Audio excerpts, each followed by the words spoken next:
Hello friends, welcome back to my channel. ఈరోజు నేను ఇంట్లోనే క్యారీ బ్యాగ్తో లేదా క్లోత్ బ్యాగ్తో చాలా సులువుగా గ్లవ్స్ ఎలా చేసుకోవాలో చేసి చూపిస్తాను. ఈ గ్లవ్స్ చేయటం కోసం మనకి ఎటువంటి మెజరింగ్ స్టెన్సిల్ అవసరం ఉండదు. చాలా సులువుగా ఎలా తయారు చేసుకోవాలో ఒక ట్రిక్ కూడా చెప్తాను.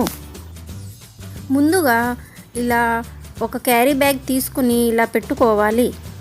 ఇలా పెట్టుకున్నాక మనం హ్యాండ్స్ ఇలా ఈ కవర్ మీద ఇలా పెట్టుకుని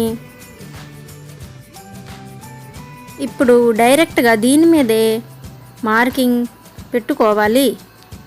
హాఫ్ ఇంచ్ ఖర్చు కూడా వదులుకోవాలి.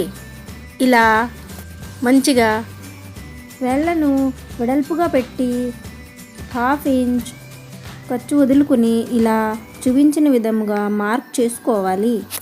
రెండో హ్యాండ్స్ కూడా ఇలా మార్కింగ్ పెట్టుకోవాలి. క్యారీ బ్యాగ్ 3 సైడ్స్ నుంచి అతుక్కుని ఉంటుంది కాబట్టి స్టిచ్చింగ్ చాలా ఈజీగా దీని మీదే మనం కుట్టేసుకోవచ్చు.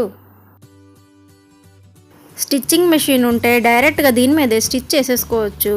లేదా ఇలా చూపించిన విధముగా చేత్తో ఇలా రన్నింగ్ స్టిచ్ వేసేసుకోవచ్చు డైరెక్ట్గా దీని మీదే.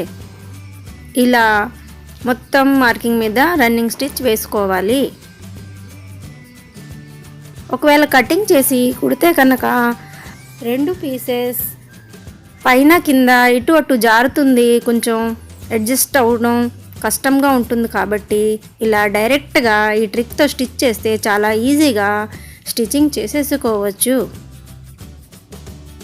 ఇక్కడ నేను ఒకటి రన్నింగ్ స్టిచ్తో చూపించాను, రెండోది ఇలా మెషిన్ స్టిచ్ వేసేసుకోవచ్చు.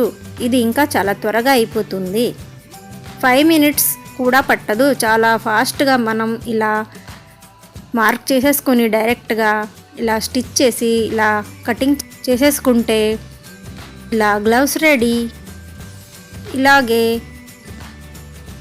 రెండో గ్లవ్స్ కూడా కట్ చేసుకుని ఇలా తిప్పుకుంటే గ్లవ్స్ రెడీ.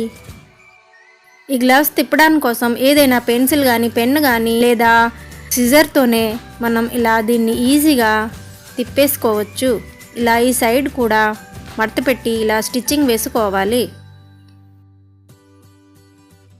అంతేనండి, చూడండి ఎంత బాగా వచ్చిందో. ఫిట్టింగ్ కరెక్ట్గా చాలా ఈజీగా మనం గ్లవ్స్ తయారు చేసేసుకోవచ్చు. ఫ్రెండ్స్, నా ఈ ఈజీ ట్రిక్ గ్లవ్స్ స్టిచ్చింగ్ మీ అందరికీ నచ్చినట్లయితే లైక్ చేయండి, షేర్ చేయండి, ఇంకా ఛానల్ను సబ్స్క్రైబ్ చేయండి. ఎవరైనా కొత్తగా చూస్తున్నట్లయితే సబ్స్క్రైబ్ తప్పకుండా చేయండి. Bye bye. Thank you for watching.